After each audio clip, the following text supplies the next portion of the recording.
멀쩡한 내 자식 참네 잡어. 너 이제 퇴근하고 운동이라도 하고 와. 그런 거 할 시간이 어딨어요. 아영이랑 놀아줘야 하는데. 아영이는 나랑 할아버지가 놀아주니까 걱정하지 말고 운동하고 와. 괜찮아요, 엄마. 너 대체 어쩌려고 그래? 너 때문에 내 속이 편할 날이 없다.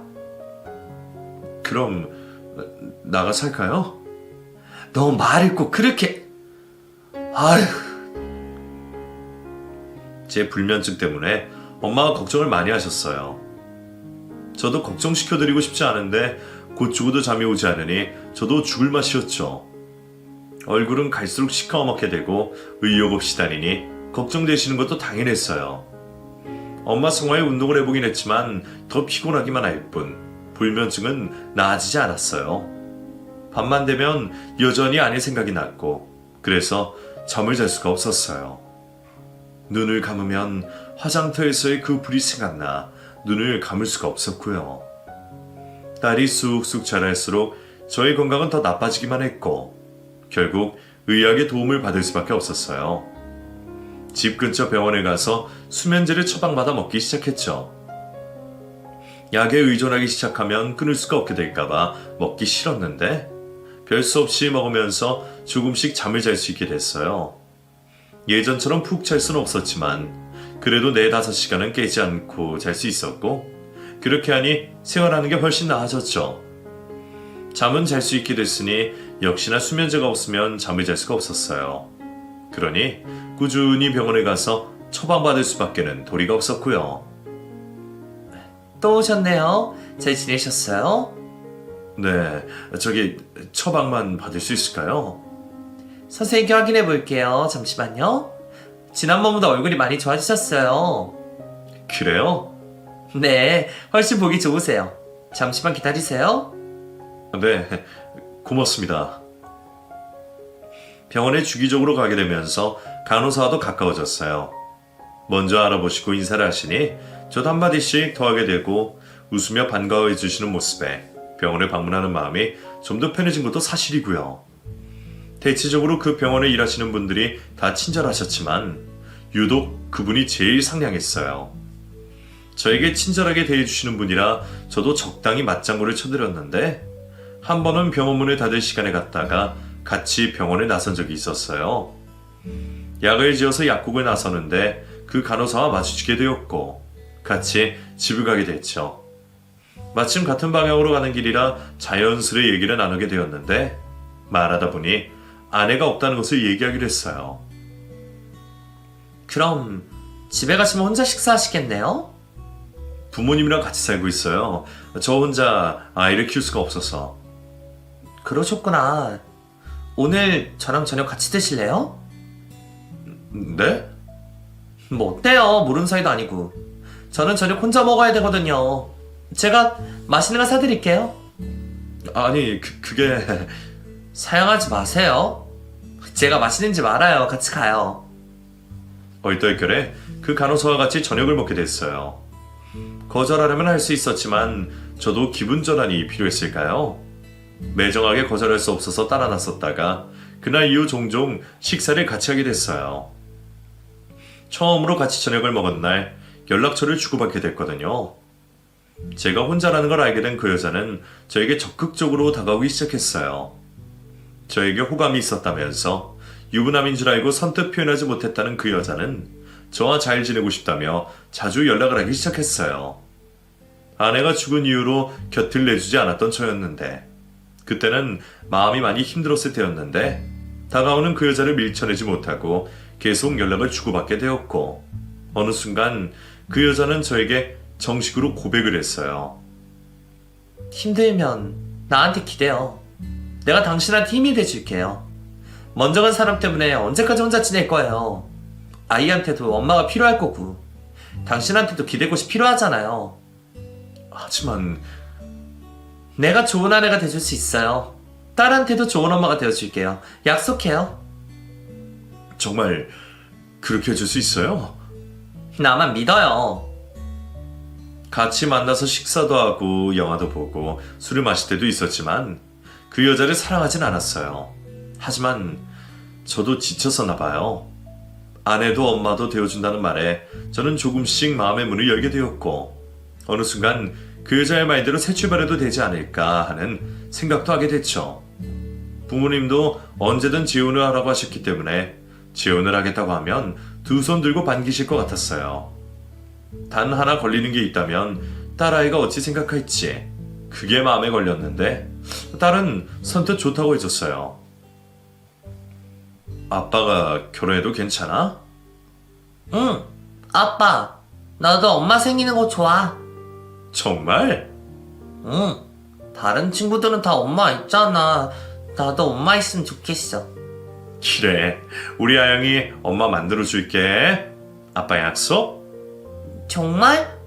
그럼 나 엄마 생기는 거야? 친구들한테 자랑해야지.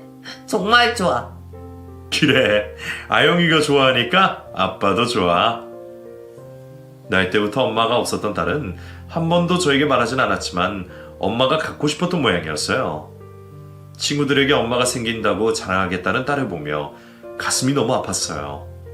그래서 재혼하겠다는 마음에 더욱 굳히게 되었고 얼마 뒤 저는 그 여자와 결혼식을 올리게 됩니다. 이미 한 번 결혼을 했던 저는 간소하게 진행하고 싶었어요. 그 여자도 제 의사를 존중해줬고 가까운 분들만 모셔서 결혼식을 올렸어요. 웨딩드레스를 입은 여자를 보는데 예전 아내의 모습이 오버랩되면서 가슴이 아파오더군요. 아직 완전히 아내를 잊은 것도 아닌데 이렇게 떠밀리듯 결혼식을 올리는 게 맞는 건가?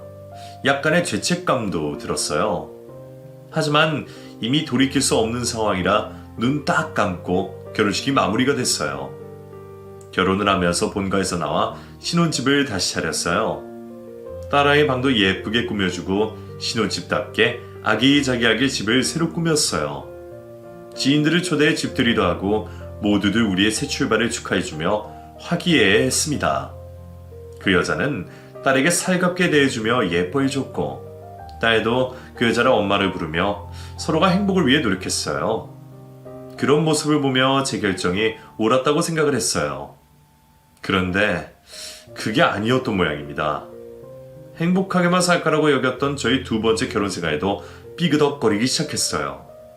그 여자가 변하기 시작한 거죠. 결혼하고 6개월 정도 지났을 때 그 여자가 저의 첫 번째 결혼 앨범을 찾아서 보게 됐어요. 차마 버리지 못하고 신혼집에 들고 온 앨범. 본가에 뒀었는데 어머니가 혹시나 버리실까봐 제가 챙겨서 온 거였어요. 그 여자가 보면 기분이 나쁠까봐 나름 숨긴다고 책상 위에 올려뒀는데 그걸 찾아서 보고만 겁니다. 여보 뭐해? 이거 아영이 엄마예요? 이걸 어디서 찾았어? 먼지 닦는다고 하다가 아영이 엄마가 이렇게 생겼구나. 뭐하러 이걸 봐. 이리 줘. 아영 엄마 절대로 잊지 못하긴 해 당신. 아영이 볼 때마다 생각날 거 아니야. 이미 죽은 사람이야. 이제는 당신이랑 결혼도 했고 신경 쓰지 마. 알겠어요. 신경 쓰지 않겠다고 했지만 표정은 썩 좋지 않았어요.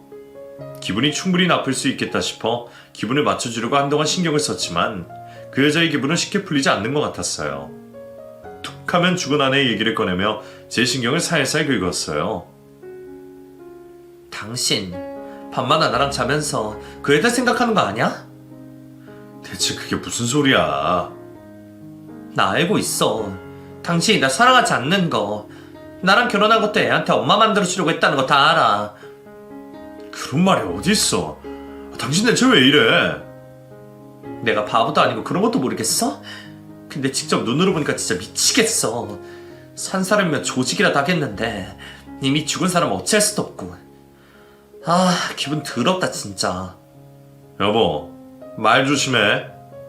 내가 말 조심하면 당신 머릿속에 있는 그 여자가 사라지기라도 해? 기분이 나쁜 건 충분히 이해를 할 수 있었지만 이런 식으로 사람이 돌변할 줄은 정말 전혀 예상하지 못했어요. 결혼 이후에도 가정을 위해 신경을 많이 쓰고 살았어요.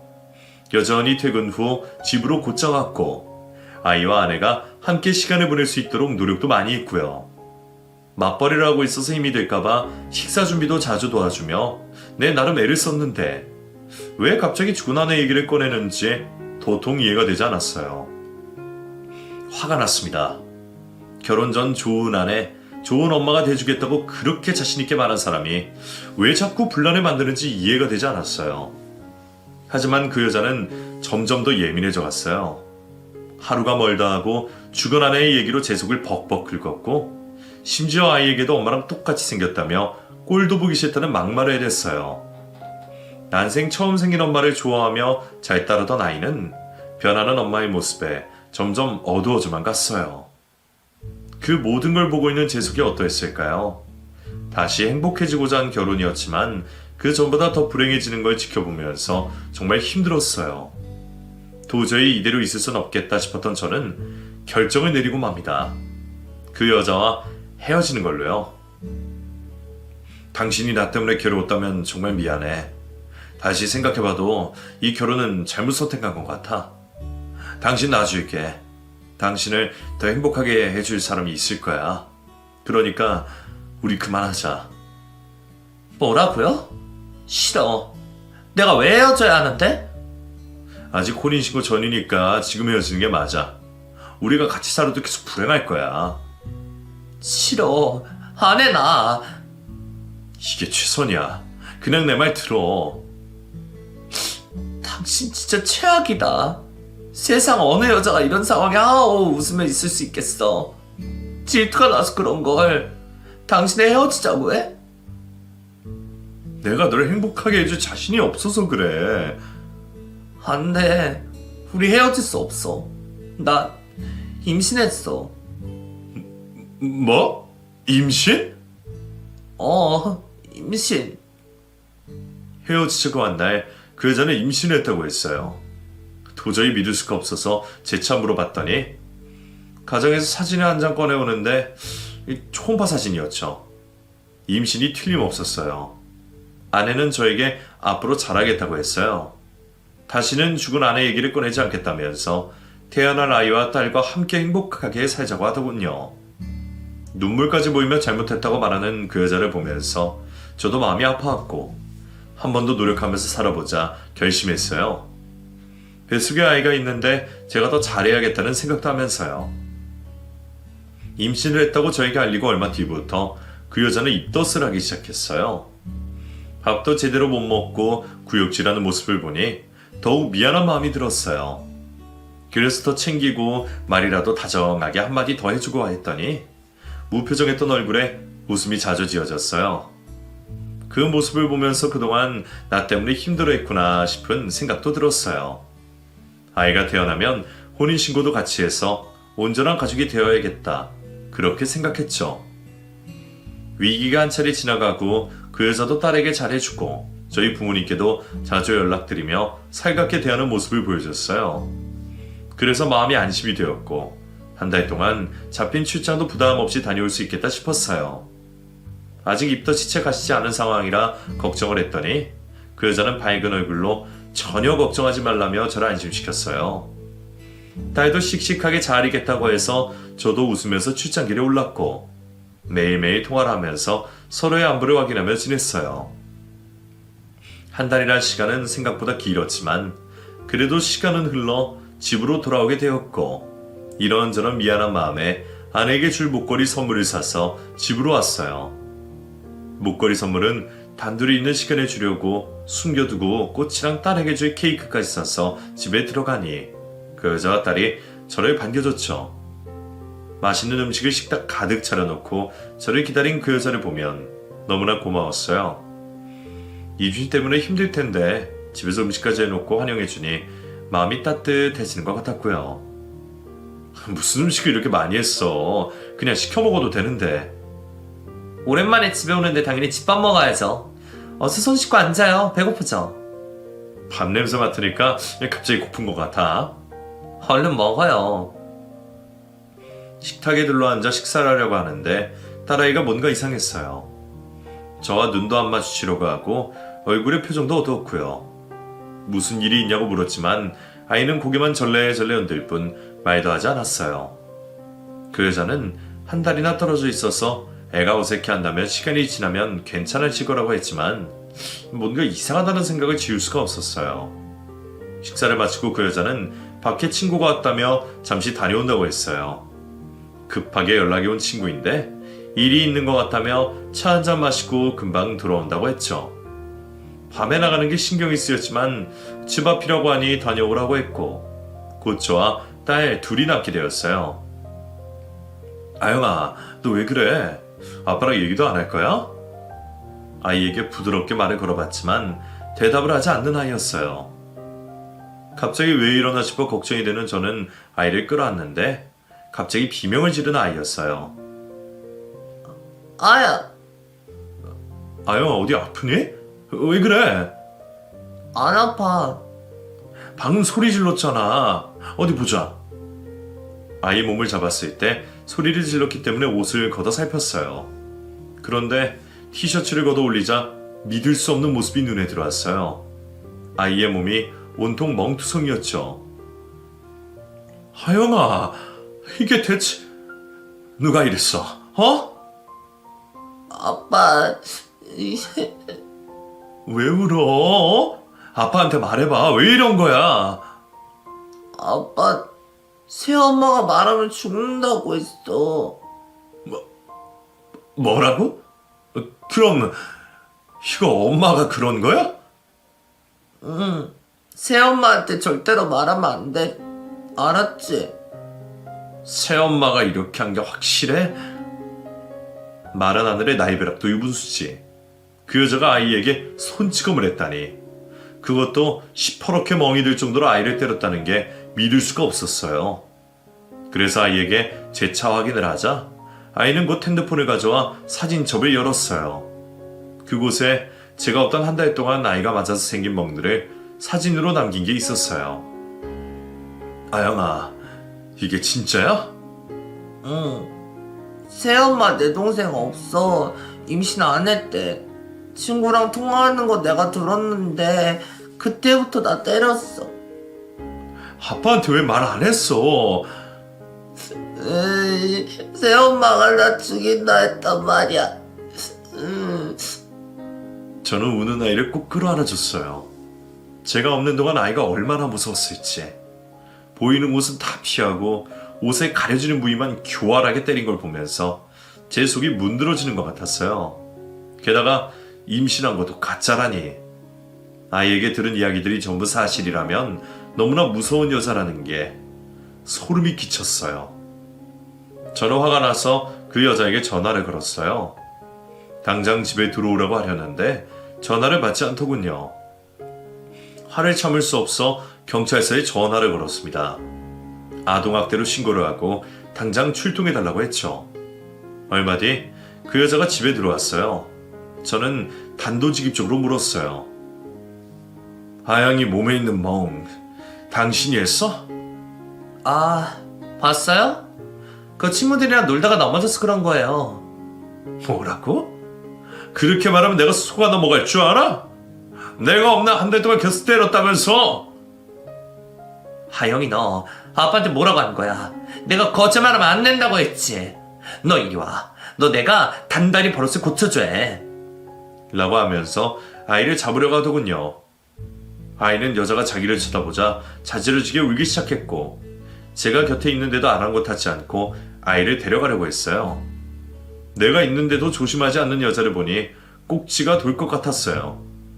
그래서 아이 앞을 가로막으면서 그 여자의 뺨에 철썩 때렸어요. 그랬더니 깜짝 놀라서 저를 쳐다보더군요.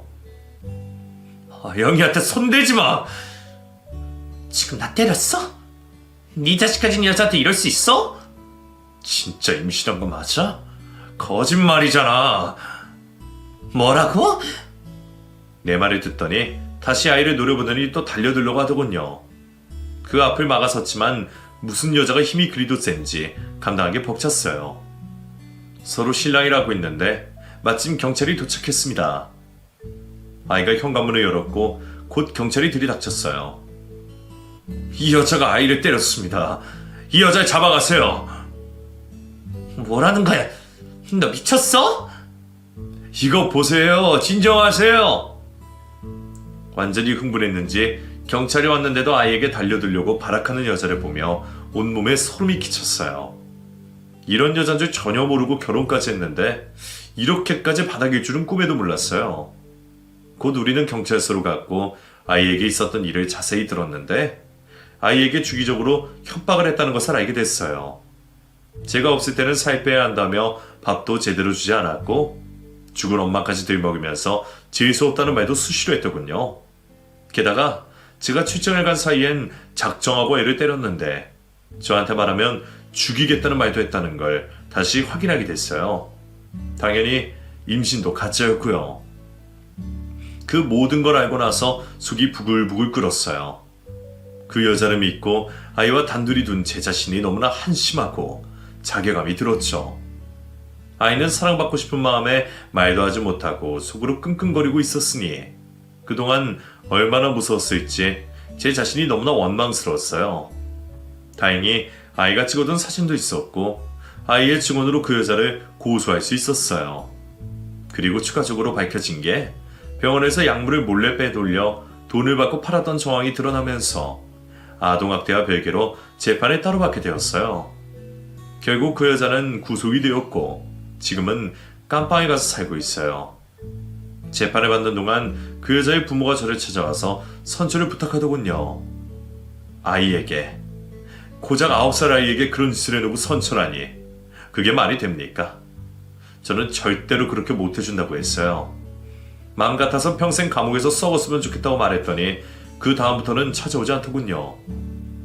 재판에서 그 여자가 저를 사랑해서 그랬다는 말을 했어요. 얼마나 소름 끼치던지. 이런 여자와 애초에 엮이지 말았어야 했는데 제 자신이 너무나 원망스럽고 지나간 시간이 아쉬울 뿐입니다. 이후 아이는 심리상담 치료를 받으며 충격에서 벗어나려고 애를 쓰고 있어요. 저 역시 상담 치료를 받고 있고요. 완전히 이겨낸 건 아니지만 조금씩 나아지고 있으니 곧 괜찮아질 거라고 믿어요. 제 이야기는 여기까지입니다. 세상에서 사람이 제일 무서운 것 같아요. 좋은 사람도 있지만 그렇지 않은 사람도 많으니까요.